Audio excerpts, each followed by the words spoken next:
বাংলাদেশের অনেক স্টুডেন্ট আছে যারা ইন্টার পাসের পর অর্থাৎ এইচএসসি এক্সামের পর তারা বাইরের কোনো ইউনিভার্সিটিতে পড়তে চায়, অর্থাৎ হায়ার স্টাডি করার জন্য কোনো ইউনিভার্সিটি পড়তে চায়। সো ইউনিভার্সিটি পড়তে গেলে তাদেরকে সাধারণত আন্ডার গ্রাজুয়েট প্রোগ্রামে এনরোল করা লাগে, অর্থাৎ ব্যাচেলার প্রোগ্রাম বা অনার্স প্রোগ্রামে তাদের এনরোল করা লাগে। তা মেন যে প্রবলেম হয় তারা আসলে জানে না, অনেকে জানে না যে কত পরিমাণ খরচ হতে পারে, কোথায় কী পরিমাণ টাকা তার লাগবে, এগুলো জানে না। এবং তারা কী করে, বিভিন্ন জায়গায় বিভিন্ন কনসালটেন্সি ফার্ম আছে তাদের সাথে যোগাযোগ করে, এবং কনসালটেন্সি ফার্মে যখন যোগাযোগ করে আসলে তাদেরকে এমনভাবে শো করানো হয় যে সবাই আসলে পড়তে পারবে। তাদের কস্টিংয়ের আসলে একটা যে কী পরিমাণ কস্টিং যাবে সেটাও তারা উল্লেখ করে না, না করে দেখায় যে অল্প টাকা, একটু দেখায় কোনো রকমের দেখায় টাকায়, এবং দেখায় যে it is very easy. But easy হতে পারে, সব কিছু হতে পারে, কিন্তু ওদের কাছে যাওয়ার আগে আপনাকে আসলে বুঝতে হবে যে আপনার কী পরিমাণ টাকা থাকলে বা কী পরিমাণ অ্যামাউন্ট খরচ করলে বা ভবিষ্যতে কী পরিমাণ টাকা আপনার নিয়ে গেলে আপনি সুন্দর করে আপনি স্টাডিটা শেষ করতে পারবেন। যদি আপনি চিন্তা করেন যে আপনি পড়তে যাবেন, তাহলে অবশ্যই এই জিনিসগুলো আপনাকে মাথায় রাখতে হবে। সো যখন যাবেন তখন আসলে অনেক কিছুই খেয়াল করা লাগে। তার মধ্যে প্রধান যে খেয়ালটা, আপনি আসলে যখন ডিসাইড করবেন বা থিঙ্কিং করবেন যে বাইরের কোনো একটা ইউনিভার্সিটিতে পড়তে যাবেন, বিশেষ করে আমেরিকাতে, আমি কিন্তু এই ভিডিওতে আসলে আমেরিকার এক্সপেরিয়েন্সগুলো উল্লেখ করব, অন্য অন্য দেশে তা করবো না। কারণ আমেরিকাতে সবচেয়ে বেশি স্টুডেন্ট আসে এবং এটা সবচেয়ে ইজি আমার কাছে মনে হয়েছে। কারণ আমি অনেক জায়গায় ট্রাই করছি, করার পরে আমি যে দেখছি আমেরিকাতে সবচেয়ে ইজি আসা। যদিও একটু খরচ বেশি দেখানো লাগে বা খরচ বেশি হয়, কিন্তু this is the best. So আপনারা যদি চেষ্টা করেন মানে বাইরে কোনো ইউনিভার্সিটি পড়তে চান, আমার মনে হয় যদি আপনার মানে মোটামুটি একটা অ্যাবিলিটি থাকে বা স্কলারশিপ ম্যানেজ করতে পারেন, তাহলে ফার্স্ট আমেরিকাতে ট্রাই করেন। অন্য অন্য দেশের থেকে আমেরিকাতে ট্রাই করা বেটার হবে, কারণ এখানে লাইফ স্ট্যান্ডার্ড অন্য অন্য দেশ থেকে অবশ্যই ভালো আমি বলবো। সবাই বলে যে আমেরিকা ভালো না, খারাপ না, খারাপ সব, মানে কেউ কেউ বলে ভালো খারাপ, এগুলো আসলে ম্যাটার করে না। আপনি আমেরিকায় আসেন, পড়াশোনা করেন, করার পর আপনি ডিসাইড করবেন যে আপনি এখানে ভালো কিছু পাচ্ছেন কি খারাপ কিছু পাচ্ছেন। ম্যাক্সিমাম আপনি যে ব্লগিংগুলো আছে ইউটিউবে, হাজার হাজার ব্লগিং আছে, তারা বিভিন্ন কথা বলে, মানে আমি আসলে ওদিক যাব না, যাই হোক আমি শর্ট করি কথা। সো এখানে যখন আমেরিকাতে কোনো ইউনিভার্সিটি এনরোল করতে যাবেন, তখন আপনাকে I-20 জন্য অ্যাপ্লাই করা লাগে, অর্থাৎ I-20 অ্যাপ্লিকেশনের আগে আপনাকে একটা অ্যাপ্লিকেশন ড্রপ করা লাগে। করার পরে সব কিছু বিবেচনা করে তারা আপনাকে একটা I-20 ইস্যু করে। বাট I-20 ইস্যু করার আগে সবচেয়ে মেজর যে প্রবলেমটা মানে বাংলাদেশের স্টুডেন্টরা ফেস করে, তা হচ্ছে তার কস্ট দেখানো, অর্থাৎ তারা নিজেরা জানে না আসলে এক্স্যাক্ট কত পরিমাণ টাকা তাদের অ্যাকাউন্টে অর্থাৎ ব্যাঙ্ক ব্যালেন্স দেখানো লাগবে। এটা সম্বন্ধে অনেকে কোশ্চেন করে এবং জানে না, বা বিভিন্ন জায়গায় বিভিন্ন ফোরামে খোঁজে আসলে। সো আমি আসলে ওই জিনিসটাকে টার্গেট করে এখানে আমি একটা কস্ট ব্রেকডাউন দিব আপনাদেরকে, যেটা আন্ডার গ্রেড প্রোগ্রামে এনরোলের জন্য লাগে। সো এখানে বিএসসি প্রোগ্রাম হতে পারে, অনার্স প্রোগ্রাম হতে পারে, সব কিছু হতে পারে। বাট এখানে আমি একটা অনেক কম্বিনেশন অফ ইউনিভার্সিটি, মানে বিভিন্ন ইউনিভার্সিটির যে কস্টিং আছে সেগুলো একটা এভারেজ করে, বা মিনিমাম কস্ট ম্যাক্সিমাম কস্ট কত হতে পারে, অর্থাৎ এই যে এগুলো এগুলো বিবেচনা করে আমি আসলে আপনাদেরকে দিব average cost, minimum cost, maximum cost, এগুলোর উপরে ডিপেন্ড করে এগুলো আপনাকে ব্রেকডাউন দেবো। সো আমেরিকাতে আসলে যখন আপনি পড়তে যাবেন তখন বেশ কিছু মানে অ্যামাউন্ট আপনাকে দেখানো লাগে বিভিন্ন পারপোজে। যেমন একটা পারপোজ হচ্ছে টিউশন ফি, রাইট? এই টিউশন ফি একটা আছে, টিউশন ফিটা আপনাকে দেখাতে হবে। তারপরে আসতে হচ্ছে অ্যাকোমোডেশন, অর্থাৎ আপনি যেখানে থাকবেন সেই জায়গার জন্য, অর্থাৎ আপনি কোথায় থাকবেন সেই জায়গার একটা কস্টিং আছে। তারপরে লিভিং এক্সপেন্স, তো বেঁচে থাকার জন্য তো আপনার খাবার লাগবে, বিভিন্ন যাতায়াত করা লাগবে, তারপরে ইন্টারনেট ইউজ করা লাগবে, মোবাইলের বিল দেওয়া লাগবে, এগুলো অনেক কিছু আছে, সেগুলো লিভিং এক্সপেন্সের মধ্যে পড়তেছে। তারপরে হেলথ ইন্স্যুরেন্স, আমরা বাংলাদেশে কিন্তু যখন আমরা অসুস্থ হই তখন ডাক্তারের কাছে যাই, কিন্তু আমেরিকার ক্ষেত্রে সিস্টেমটা একটু আলাদা। আপনাদেরকে হেলথ ইন্স্যুরেন্স কিনতে হবে, হেলথ ইন্স্যুরেন্স না কিনলে আপনারা বিভিন্ন প্রবলেমে পড়বেন, এবং এটা আপনার কিনতে হবে মাস্ট। আচ্ছা, তারপর আরও অনেক কস্টিং আছে যেগুলো মিসলিনিয়াস কস্ট বলে, যেমন বই আছে, পার্সোনাল এক্সপেন্সেস আছে, সো এইগুলো আছে। সো এইগুলোর উপর ডিপেন্ড করে লাস্টে আমি একটা সামারি করব, যেটা টোটাল এস্টিমেটেড কস্ট আর টোটাল এস্টিমেট অ্যানুয়াল কস্ট, দুইটা আছে এখানে, একটা পাবলিক প্রাইভেট, আমি এই দুইটা পরে ডিসকাস করতেছি। সো চলেন আমরা এখন ব্রেকডাউন করি। সো প্রথমে আসি টিউশন ফি। টিউশন ফি কি?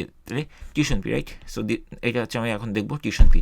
তো টিউশন ফি, আপনি যখন কোনো ইউনিভার্সিটিতে পড়বেন তখন আপনাকে কিছু টাকা দেওয়া লাগে। আপনি স্কুল কলেজে যখন পড়ছেন টাকা দিয়েছেন, তাই না? ওইটাকে টিউশন ফি বলতেছে।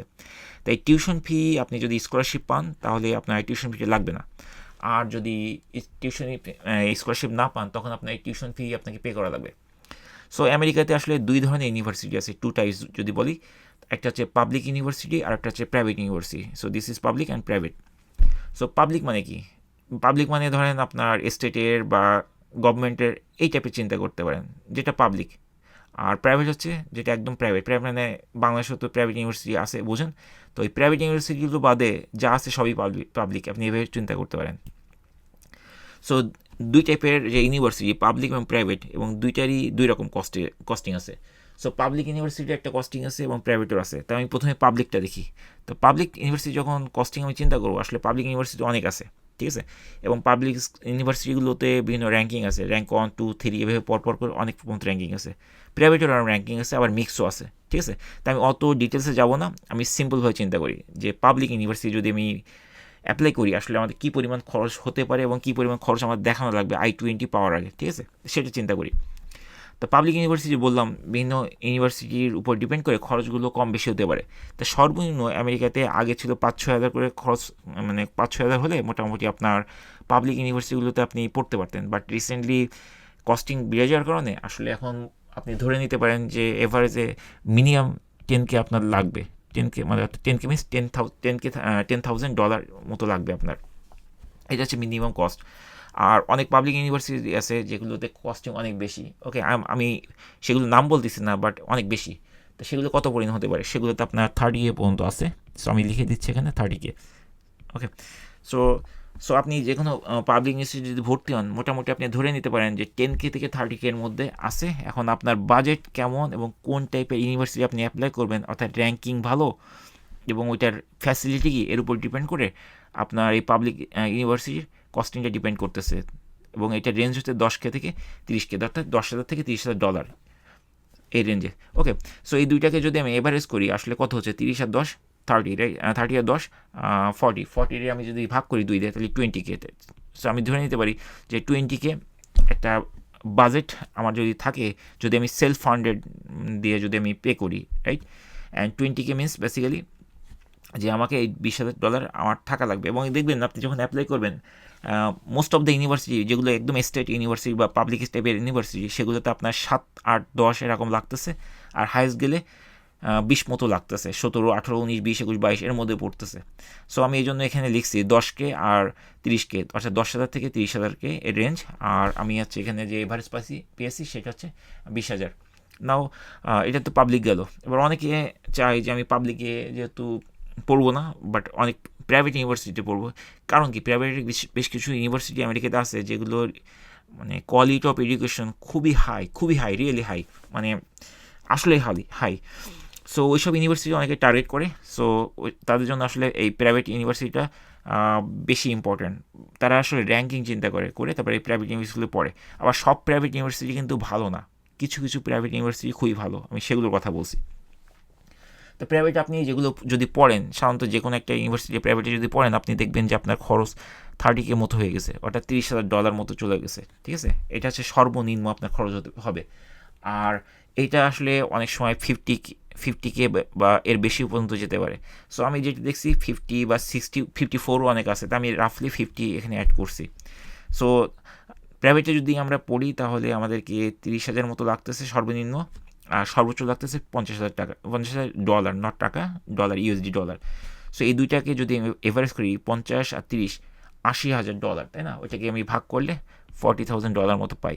সো এভারেজ আপনি 40K হলে মোটামুটি বুঝতে পারবেন, মানে আপনি ধরে নিতে পারেন যে আপনি ভালো একটা পাবলিক ইউনিভার্সিটি পড়তে পারেন। সো এটা গেল আপনার টিউশন ফি। আর এই টিউশন ফি কিন্তু আমরা যখন, যদি কেউ মানে অ্যাপ্লিকেশন করে স্কলারশিপের জন্য, বা কেউ যদি স্কলারশিপ পেয়ে যায়, তখন কি টিউশন ফিটা লাগতেছে না, তখন এইটা পুরোটা আপনার সেভিংস হচ্ছে, ঠিক আছে? এই কস্টিংটা আপনার $1 লাগতেছে না। সো স্কলারশিপ পাওয়া মানে আসলে এটাই মিন করে যে আমি এটা পুরোটা জিরো করে ফেলা, বা almost zero, something like that. আর পার্শিয়ালি আমি যদি স্কলারশিপ পাই, তখন অলমোস্ট জিরো হয়ে যায়। আচ্ছা, তো টিউশন ফি আমরা গেল, টিউশন ফি দেখলাম, টিউশন ফি আমাদের কোনো কস্টিং, মানে আর কোনো কোশ্চেন থাকার কথা না। এখন চলেন থাকার খরচ আসি। তা আমরা তো পড়বো, তাই না? পড়ার পর তো আমরা ইউনিভার্সিটি দিনের বেলায় ক্লাস করবো, ঠিক আছে? বাট বাদ বাকি সময় তো আমরা বাসায় থাকবো বা অন্য কাজ করবো, তাই না? তো আমাদের একটা থাকার জায়গা দরকার, যেখানে আমরা ঘুমাবো, রেস্ট নেবো, পড়াশোনা করবো, সবই করবো আসলে। তা এই ধরনের যে খরচ, সেটাকে বলে accommodation cost. So this is the accommodation cost. এই যে এটা অ্যাকোমোডেশন কস্ট। আর অ্যাকোমোডেশন কস্ট আসলে দুই রকমের হয়, একটা হচ্ছে অন ক্যাম্পাস হাউজিং, আর একটা হচ্ছে অফ ক্যাম্পাস হাউজিং। তা এই দুইটার ডিফারেন্স কি, মানে কিছু পার্থক্য আছে, তাই না? হাউজিং মানে অ্যাকোমোডেশন, আমরা হাউজেই তো আসলে মানে আমি থাকি, তাই না? আমরা থাকবো, সবাই যেই আসে পড়তে থাকবে। তো দেখেন একটা দুইটা জিনিস আছে, অন ক্যাম্পাস আর অফ ক্যাম্পাস। অন ক্যাম্পাস মানে যদি ক্যাম্পাসের ভিতরে অর্থাৎ ইউনিভার্সিটির ভিতরে যদি আপনি ওদের কোনো ক্যাম্পাসের মধ্যে আপনি যদি বাসা দেখেন বা বাসায় থাকতে চান, তখন আসলে অন ক্যাম্পাস হাউজিং বলে। আর যদি আপনি বাইরের কোনো প্রপার্টি আছে, যেমন বাইরে অনেক বাসায় রেন্ট পাওয়া যায় বা অনেকে অ্যাপার্টমেন্ট রেন্ট করে, হাউস রেন্ট করতে পারে, অ্যাপার্টমেন্ট করতে পারে, সো তারা ওই হাউজিংটা বাইরে থেকে নিতে পারে। এই জন্য বলতেছে অন ক্যাম্পাস আর অফ ক্যাম্পাস। অন ক্যাম্পাসে সাধারণত একটু কস্টিং বেশি পড়ে, ওকে। সো সাধারণত দেখা যায় 8,000 মতো পড়ে, আমি লিখছি 8K। যদি সর্বনিম্ন যদি ধরা হয় যে অন ক্যাম্পাসে ভালো ইউনিভার্সিটিগুলোতে যেগুলো টপ র্যাঙ্কিং এবং মানে এডুকেশন কোয়ালিটি ভেরি হাই, সেগুলো 8,000 মতো সাধারণত পড়ে, মানে যদি আপনি মিনিমাম চিন্তা করেন। আর ম্যাক্সিমাম 12 পর্যন্ত আমি দেখছি বিভিন্ন ইউনিভার্সিটিতে। আমি বেশ কিছু ইউনিভার্সিটি, প্রায় 30 থেকে 35টা ইউনিভার্সিটি আমি সার্চ করছি, করার পর দেখছি যে ম্যাক্সিমাম 12,000 পর্যন্ত যেতে পারে, অর্থাৎ সর্বনিম্ন 8 পড়তে পারে আর সর্বোচ্চ 12 হতে পারে। সো আপনি ধরে নিতে পারেন যদি এই 12 এবং 8-এর মাঝামাঝি একটা ফিগার আপনার এক্সপেন্স যাবে আসলে, এই যদি আপনি অন ক্যাম্পাসে হাউজিংয়ের মধ্যে থাকেন, ওকে। সো 12 আর 8 যোগ করলে 20 হয়, অর্থাৎ আপনি ধরে নিতে পারেন যে 10K হচ্ছে আপনার কস্টিং যাবে যদি আপনি অন ক্যাম্পাসের মধ্যে হাউজিংয়ের মধ্যে থাকেন। আচ্ছা, তাহলে আমরা যদি অন ক্যাম্পাসে না থাকি, তাহলে অবশ্যই আমাদেরকে অ্যাপার্টমেন্ট বা বাসা ভাড়া নিতে হবে। সো আমরা বলবো off campus housing. So off campus হাউজিংয়ে আবার হচ্ছে একটু খরচ কম পড়ে। সো খরচ আসলে খুব বেশি একটা কম পড়ে না, বাট আমরা যেহেতু বাংলাদেশি, আমাদের জন্য অল্প একটু পড়া মানে অনেক কিছু। সো এখানে আপনি দেখবেন যে 6K মোটামুটি আপনি পাবেন, 6K-র মতো, 6K। সো এখানে লেখাটা একটু খারাপ হয়ে গেছে, আমি আবার লিখছি 6K। O 6K। So of ক্যাম্পাসে যদি আমি বাসা নিই তাহলে আসলে একটু খরচ কম পড়ে, আগে বলছি, কারণ অন ক্যাম্পাসে একটু খরচ বেশি। সো 6K মোটামুটি এরকম একটা এক্সপেক্ট করতে পারেন।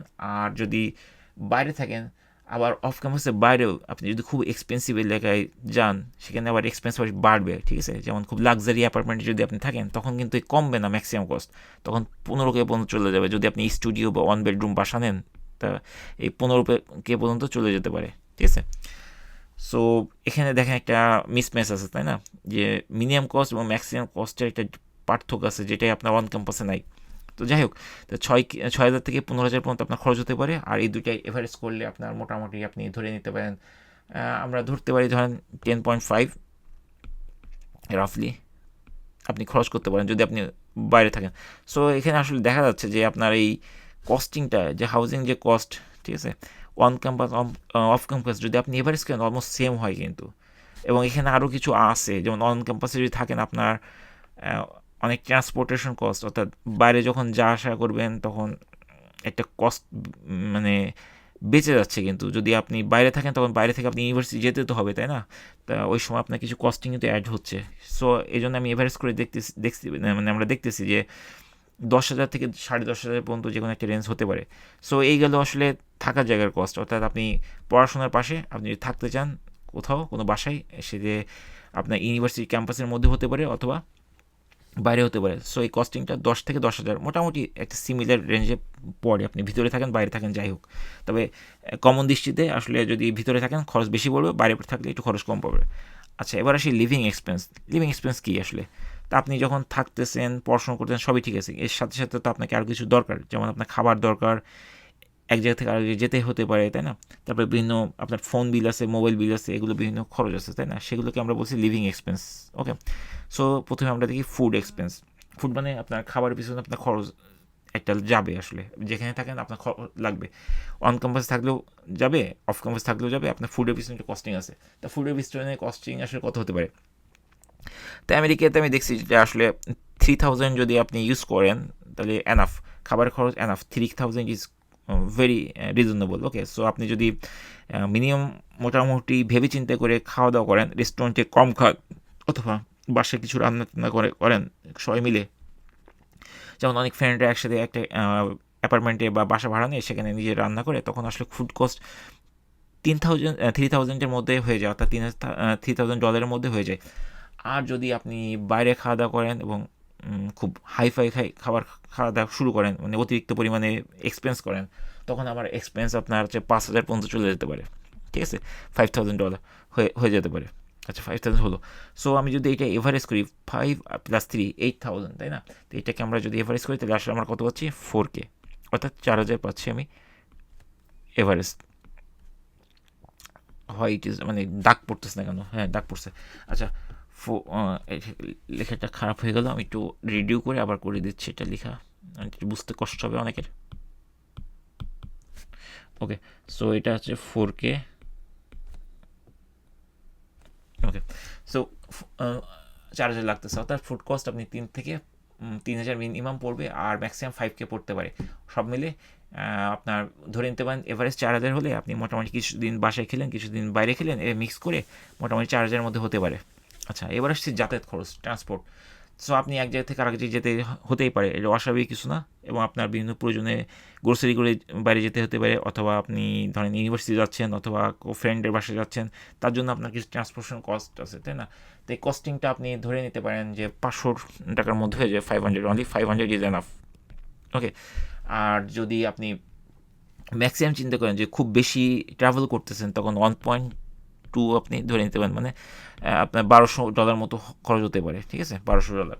সো এই দুইটাকে যদি আপনি এভারেজ করেন 1200, 1.2, 1200, আর হচ্ছে ওই পেশ থেকে যদি আপনি চিন্তা করেন যে 500, সব মিলে ধরে নিতে পারেন 850 মতো ডলার খরচ করলে আপনার ট্রান্সপোর্টেশন সব কস্ট বেয়ার করতে পারবেন। আচ্ছা এবার আসেন ইন্টারনেট আর ইউটিলিটি। সো আপনার একটা ফোন বিল আছে, তাই না? ফোনের একটা রেগুলার সেল ফোনের একটা বিল পে করতে হতে পারে, অথবা আপনার ওয়াইফাই, বাসায় যদি ওয়াইফাই থাকে ওয়াইফাইয়ের জন্য একটা কস্টিং আছে, তাই না? তাই এই বিলটা, ফোন বিলটা আমেরিকাতে যথেষ্ট এক্সপেন্সিভ আমার কাছে মনে হয়েছে। এবং আপনি যদি ফোন কেনেন, সবাই আমেরিকা আসার পর আসলে একটা আইফোন কেনার চেষ্টা করে, এবং আইফোন না কিনলেও অ্যান্ড্রয়েডের ভালো একটা স্মার্টফোন কেনে। সো সব মিলে আসলে আপনি ধরে নিতে পারেন যে এটা আপনার প্রায় $1000 মিনিমাম লাগবে এই খরচ, ঠিক আছে? 1000 নিচে আসলে আপনি কাভার করতে পারবেন না, ঠিক আছে? সো আমি সংক্ষেপে লিখছি 1K। আর যদি আপনি একটা ফোন ইউজ করেন, মানে লেটেস্ট ভার্সনের একটা আইফোন বা অ্যান্ড্রয়েড ফোন ইউজ করেন, তখন এই কস্টিংটা আসলে, যে ইউটিলিটি, যে এই বিলটা আসলে আপনার দেখবেন যে 3000 পর্যন্ত চলে গেছে, ঠিক আছে, বা আরও বেশি হতে পারে, ঠিক আছে, 3000। সো এখানে যদি এফারেজ করেন এই 3K আর 1K যদি এফারেজ করেন, আসলে কত হচ্ছে? 4000 হয়, তাই না? 3 আর 4, সো আপনি ধরে নিতে পারেন যে 2000 মোটামুটি আপনার খরচ হবে যদি একটা ফোন নেন কোনো দোকান থেকে, কোনো একটা অপারেটর থেকে নিউ ফোন নেন, যদি আইফোন বা অ্যান্ড্রয়েড ফোন নেন, দেখবেন যে আপনার বছরে 2000 মতো চলে যাবে। আচ্ছা, সো এই গেল লিভিং এক্সপেন্সেস। আমার মনে হয় লিভিং এক্সপেন্স সম্বন্ধে সব বুঝতে পারছেন, যেখানে ফুড কস্ট আছে, যেমন ট্রান্সপোর্ট কস্ট আছে, আরটা হচ্ছে ইউটিলিটিস। সো এইগুলো এর আছে সামারি। আচ্ছা যাই হোক, এখন হচ্ছে মেডিকেল এক্সপেন্স, ঠিক আছে? তা বাংলাদেশে আমরা যখন ডাক্তারের কাছে যাই, আমাদেরকে একটা বিল পে করা লাগে, রাইট? সো আমেরিকার ক্ষেত্রেও বিল পে করা লাগবে, বাট এখানে একটা প্রবলেম আছে, আপনাকে হেলথ ইন্স্যুরেন্স কিনতে হবে। হেলথ ইন্স্যুরেন্স না কিনলে আপনি কোনো ডাক্তারের কাছে গেলে আপনাকে আপনার ডাক্তার কোনো মানে প্রেসক্রিপশন করবে না, বা কোনো মেডিসিন লাগলে মেডিসিন দিবে না। সো আপনাকে হেলথ ইন্স্যুরেন্স অবশ্যই কিনতে হবে, এবং অনেক ইউনিভার্সিটির ম্যান্ডেটরি রিকোয়ারমেন্ট আপনার হেলথ ইন্স্যুরেন্স কিনতে হবে, ঠিক আছে? কিনতে হবে, এর কোনো বিকল্প নেই। সো এই ক্ষেত্রে দেখা যায় যে $1000 মতো আবার খরচ পড়ে যায় হেলথ ইন্স্যুরেন্সের জন্য। ওকে, সো সর্বনিম্ন 1000 পড়ে, আর সর্বোচ্চ যদি আপনি অতিরিক্ত পরিমাণে ডাক্তারের কাছে যান এবং বিল টিল আসে, তখন দেখা যায় যে আপনার এই 3000 মতো চলে যায়, ঠিক আছে? 3000 মতো যায়। সো আপনি এভারেজ করে আপনি ধরে নিতে পারেন যে 2000 মতো আপনার বাজেট ধরে রাখতে পারেন যে আপনার যেতে পারে, ঠিক আছে, 2000 মতো। আচ্ছা তো গেল। সো হেলথ ইন্স্যুরেন্স তাহলে সর্বনিম্ন কত হতে পারে? 1000 হতে পারে, অথবা 3000 হতে পারে, ঠিক আছে? আর এই যে এভারেজ করলে আসলে 2000 মতো হচ্ছে। আচ্ছা এবার হচ্ছে হেলথ ইন্স্যুরেন্স তাহলে বুঝলাম, যে ডাক্তারের কস্টিংটা আমি বুঝলাম। সো এগেন সরি, আইপ্যাডটা একটু ঝামেলা করতেছে। সো হেলথ কেয়ারটা আমি বুঝলাম।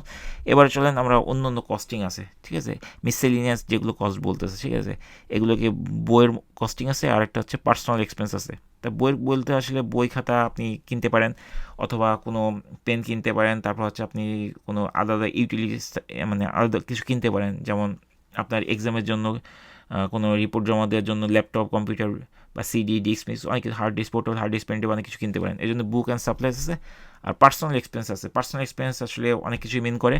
সো এখানে পার্সোনাল এক্সপেন্স বলতে আপনি ধরে নিতে পারেন যে আমার পকেট খরচ, বিভিন্ন জায়গায় গেলে, বিভিন্ন খাওয়া দাওয়া করলেন, কোনো বন্ধুর লাইক বার্থডেতে আপনি গিফট টিফট দিলেন, বা কোথাও অ্যাটেন্ড করলেন, এইগুলো বিভিন্ন কারণ হতে পারে, ঠিক আছে? সো এইগুলোর একটা কস্টিং আছে, তা আমি আসলে এগুলোকে মিসলেনিয়াসের মধ্যে পড়ছি, আছে অন্যান্য কস্টিংয়ের মধ্যে ধরতেছি। তা বই এবং সাপ্লাই, ঠিক আছে, এগুলোর জন্য ধরে নিতে পারেন যে 500 ইজ এনাফ। 500 তো লাগবে না আসলে, বাট 500 ধরে নিলাম মিনিমাম এটা পড়বে। আচ্ছা, যদি অতিরিক্ত খরচ হয়, ঠিক আছে, মাঝে মাঝে দেখবেন যে কোনো সেমিস্টারে, ধরেন আপনি যদি 8টা সেমিস্টার বা 4টে সেমিস্টার করেন, দেখবেন একটা সেমিস্টার একটু খরচ বেশি পড়ছে। সো খরচ বেশি পড়লে আসলে 1000-এর উপর হবে না সব মিলে, ঠিক আছে, মানে ইয়ারলি আপনার 1000 বেশি খরচ হবে না। সো 1 আর 5 এই দুইটাকে আমি এভারেজ করে আপনি একটা ধরে নিতে পারেন যে 750 মতো আসলে খরচ হবে, ঠিক আছে, এভারেজ কস্টিং 750। সো এটা গেল বইয়ের খরচ আর সাপ্লাইজ।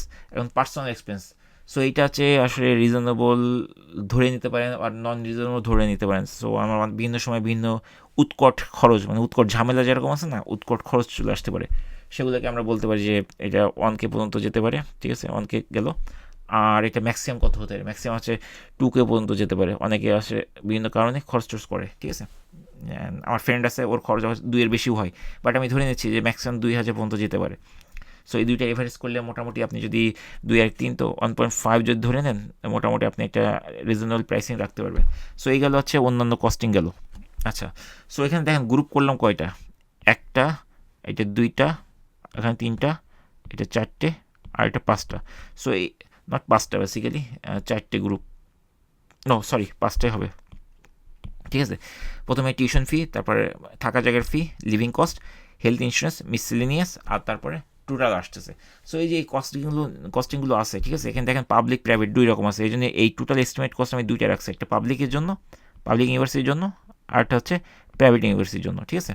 তা পাবলিকটা বলতে আসলে এই পাবলিকটার কস্টিংটা আমি মানে টোটাল যদি যোগ করি আসলে, তো যোগ করলে দেখা যাচ্ছে যে 24 মতো হবে, ঠিক আছে। এই 24 আমি লিখে দিলাম, ঠিক আছে। তা আপনি এই সবগুলো যদি যোগ করেন, এই এখান থেকে এই যে এইটুক যদি যোগ করেন সম্পূর্ণ একদম এই পর্যন্ত, অর্থাৎ অর্থাৎ আপনি যদি যোগ করেন এই টিউশন ফি থেকে এই যে পার্সোনাল এক্সপেন্স পর্যন্ত সবগুলো যদি যোগ করেন, এটা 24K মতো হবে, ঠিক আছে। এটা মিনিমাম কস্ট এটা যাবে। আচ্ছা, ম্যাক্সিমাম কত যেতে পারে, ম্যাক্সিমাম অনেক যেতে পারে, আবার কমও যেতে পারে, তাই না। দেখি আসলে কত হচ্ছে আসলে এখানে। সো যদি আমি ম্যাক্সিমাম কস্ট যেগুলো আছে এগুলো সব যোগ করি, আসলে যোগ করার পরে রাফলি মনে হয় 69 মতো আসতেছে, 69K। সো এটা হচ্ছে ম্যাক্সিমাম যেতে পারে, ঠিক আছে, যদি আমি পাবলিকে পড়ি। পাবলিকে যে আপনার বেশ কিছু জায়গা আছে না, যে এখানে আসলে আপনার খরচ বেশি পড়ে, এই জন্য 69K যেতে পারে। আর এই দুইটা যদি আমি এভারেজ করি, তাহলে আমার আসলে 46 মতো আসতেছে, sorry. So here, okay, so 46 মতো, 46 ধরেন 46.5K। সো প্রায় 46 বা 47 ধরে নিতে পারেন, এটা আসতেছে যদি আপনি পাবলিকে পড়েন। আর প্রাইভেটে পড়লে আর একটু বেশি পড়বে, আমি বলছি অলরেডি। সো এই প্রাইভেটের সময় এই প্রাইভেট লাইনটা যোগ করবো, মানে এখানে যে প্রাইভেটটা আছে এটা যোগ করবো, পাবলিকটা রাখবো না। সো এখানে যোগ করলে আসলে 44-এর মতো আসতেছে। সো 44K, 44,000 মতো আসতেছে, ঠিক আছে। আর যদি আপনি ম্যাক্সিমাম চিন্তা করেন, ম্যাক্সিমাম সবগুলো অ্যাড করলে 90 মতো পড়ে, আমি 89 আসলে পড়ে, 89K পড়ে। আচ্ছা, এই 44 আর 89 এই দুইটা যোগ করলে পড়তেছে 66.5K। ওকে, সো এটা হচ্ছে আসলে নেট কস্টিং। সো এটা হচ্ছে আসলে টোটাল কস্টিং। সো আপনি যদি আমেরিকার কোনো ইউনিভার্সিটি টার্গেট করে পড়তে যান, তাহলে আপনার খরচগুলো এভাবে ভাগ করতে হবে, সেই ভাগগুলো আছে, এবং এইগুলো যোগ করার পর আসলে আপনার এই দুইটার ভাগের যে কোনো একটা, 24 অথবা এই 44, এই দুইটা ভাগের একটা হবে আপনার, ঠিক আছে। সো আমি মার্কিং করে দিই, আপনি তাহলে বুঝতে পারবেন। সো আপনি আমেরিকা যদি আসলে পড়তে চান, সো আপনার এই দুইটার কস্টিং হতে পারে 24K আর 69K ধরেন। সো দেখবেন যে যদি আপনি মোটামুটি একটা পাবলিক ইউনিভার্সিটি, স্টেটের কোনো ইউনিভার্সিটি যান, তখন দেখবেন যে 24K মতো আপনার কস্টিং দেখানো লাগতেছে, ওকে। আর ম্যাক্সিমাম 69 পর্যন্ত লাগতেছে। আপনি ধরে নিতে পারেন যদি আপনি 46.5K যদি আপনি I-20 ইস্যু করার আগে দিতে পারেন, বা এই এই রেঞ্জের মধ্যে কিছু একটা দিতে পারেন, এটা আসলে ডিপেন্ড করতেছে কোন ইউনিভার্সিটি আপনি অ্যাপ্লাই করতেছেন। সো যদি আপনি ম্যাক্সিমাম এই মানে 46 লাখ, মানে 46 বাংলাদেশ টাকা অলমোস্ট 46 লাখ মতো হয়ে যায়, $46,000 যদি শো করেন, তাহলে মোটামুটি ধরে নিতে পারেন আপনি সব জায়গায় সেলফ ফান্ডেড পড়তে পারবেন। আর যদি স্কলারশিপ পান, তাহলে ওই পরিমাণ অ্যামাউন্টটা এখান থেকে ডিডাক্ট করে দেখালেও হবে।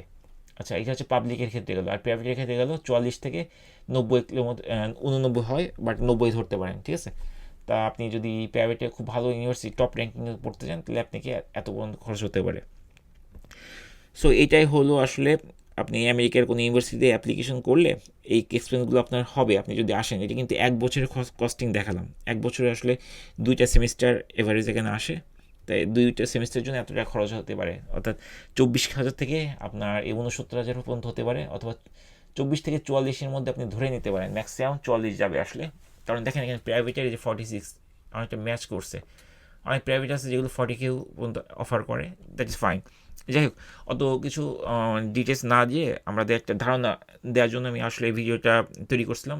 সো আমাদের যে ধারণাটা হলো কি, যে আমরা যদি 24,000 থেকে 70,000 এর মধ্যে আমরা খরচ করে যদি মানে দেখাতে পারি, তাহলে আমরা একটা ইউনিভার্সিটিতে, অর্থাৎ আমেরিকার কোনো ইউনিভার্সিটিতে আমরা ইজিলি এনরোল করতে পারবো, অর্থাৎ I-20 পাবো। I-20 পাওয়ার পর তো এনরোলমেন্টই বুঝাই, ঠিক আছে।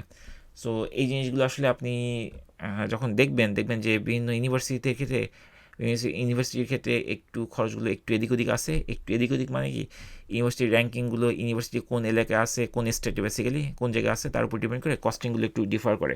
বাট মোরলেস আপনাকে ধরে নিতে হবে যে সর্বনিম্ন 24,000 লাগবেই আপনার, $24,000 লাগবেই আপনার, ঠিক আছে। আর যদি টিউশন ফ্রি পান, পুরোটা যদি স্কলারশিপ পান, তখন এখান থেকে কমে যাবে, 10,000 12,000-এ আপনি কস্টিং বেয়ার করতে পারবেন। সেইটাই হলো খরচ।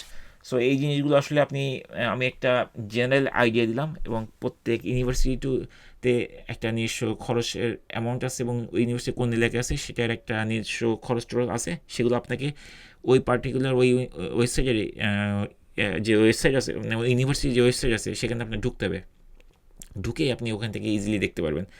সো এটাই হলো। সো এই ইনফরমেশনগুলো দেখার জন্য বা জানার জন্য আসলে আপনার কোনো কনসালটেন্সি ফার্ম আছে যেগুলো আছে, সেগুলো যাওয়ার দরকার নেই। এগুলো আপনি এই ভিডিও থেকে দেখে একটা আইডিয়া করতে পারেন, এবং আমার মনে হয় এই ভিডিওটি এনাফ। মানে আমি যে ইনফরমেশনগুলো আপনাদেরকে বলছি, যদি এগুলো মানে ঠিকমতো দেখেন প্রথম থেকে শেষ পর্যন্ত, তাহলে বুঝতে পারবেন। আর যদি না বোঝেন, আপনি আরেকবার দেখেন ভিডিওটা, দেখলে আপনি বুঝতে পারবেন যে আসলে কী পরিমাণ বাজেট আপনার থাকা লাগবে এবং শো করা লাগবে আপনার আমেরিকার কোনো ইউনিভার্সিটিতে এনরোল করার জন্য। সো এটা এই পর্যন্তই, আসলে এর মধ্যে আর নতুন কিছু নাই। সো জাস্ট একটা বেসিক আইডিয়া দিলাম, আর নেক্সট ভিডিওগুলোতে দেখি আরও কিছু আপনাদের সামনে প্রেজেন্ট করা যায় কিনা। যেটা সবচেয়ে বেশি ইম্পর্ট্যান্ট একটা জিনিস, I-20 ইস্যুর ক্ষেত্রে যেটা দরকার, সেটা কিন্তু অলরেডি আমি আপনাদের সামনে অলরেডি ডিসকাস করে ফেলছি, এবং এটা দেখে আপনি বুঝতে পারবেন যে আপনার কী পরিমাণ অ্যামাউন্ট আপনার থাকা লাগবে, অথবা আপনার কী পরিমাণ অ্যামাউন্ট দেখানো লাগবে, যার কারণে আপনার এই ইউনিভার্সিটি অ্যাডমিশনগুলো স্মুথ এবং ইজি হয়। সো আজকে এই পর্যন্তই। সো আশা করি সবাই ভিডিওটা দেখছেন, এবং কিছু মানুষের হয়তো কোনো স্টুডেন্ট হতে পারে, বা কোনো অনার্স পড়ায় স্টুডেন্ট হতে পারে, সেটা স্টুডেন্ট বলতে আসলে বিভিন্ন স্টুডেন্ট বোঝায়, যেমন এইচএসসি পড়তেছে, তারা বাইরে যেতে চায়, অথবা এইচএসসি পাশের পর তারা কোনো ইউনিভার্সিটি এনরোল করতে চায়, তাদের জন্য আসলে হয়তো কাজে লাগতে পারে, মনে হয় কাজে লাগতে পারে না, মানে লাগবে আসলে। এই জিনিসগুলো একটা আইডিয়া করার জন্য আপনাদের এই ভিডিওটা আসলে বেশি ইম্পর্টেন্ট আমি মনে করি। বিশেষ করে এটা সম্বন্ধে যদি না জানেন, আপনি I-20 ইস্যু করে আপনার I-20 ইস্যু করাটা ডিফিকাল্ট হয়ে যাবে, তাই না।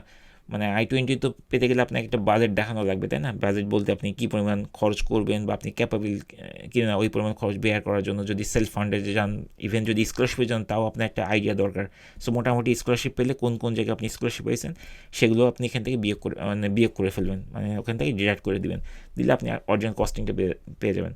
আর এটা কিন্তু অনলি 1 বছরের এক্সপেন্স, ঠিক আছে। সো আপনি আন্ডারগ্রেড যদি 4 বছরে শেষ করেন, এর সাথে 4 দিয়ে গুণ করবেন, ঠিক আছে। অর্থাৎ 24-এর সাথে 4 দিয়ে গুণ করতে হবে, 24, ঠিক আছে। যদি মিনিমাম যে কস্টিংটা আমি দেখাচ্ছি 24 মোটামুটি থাকলে, 24-30 থাকলে আপনি পারবেন, এটাকে 4 দিয়ে গুণ করে নেবেন যদি 4 বছর থাকেন। আর এখানে আসার পর আসলে আমেরিকাতে আপনি অনেক পার্ট টাইম জব করতে পারবেন ইন ফিউচারে। সো এগুলো করে আপনি এই এক্সপেন্স আরও কমায় ফেলতে পারবেন, মানে আপনার যে কস্টিংটা ইন ফিউচার, মানে 1 বছর পরে আপনি নিজের কস্টিং নিজেই বেয়ার করতে পারবেন, এত আর ঝামেলা নাই।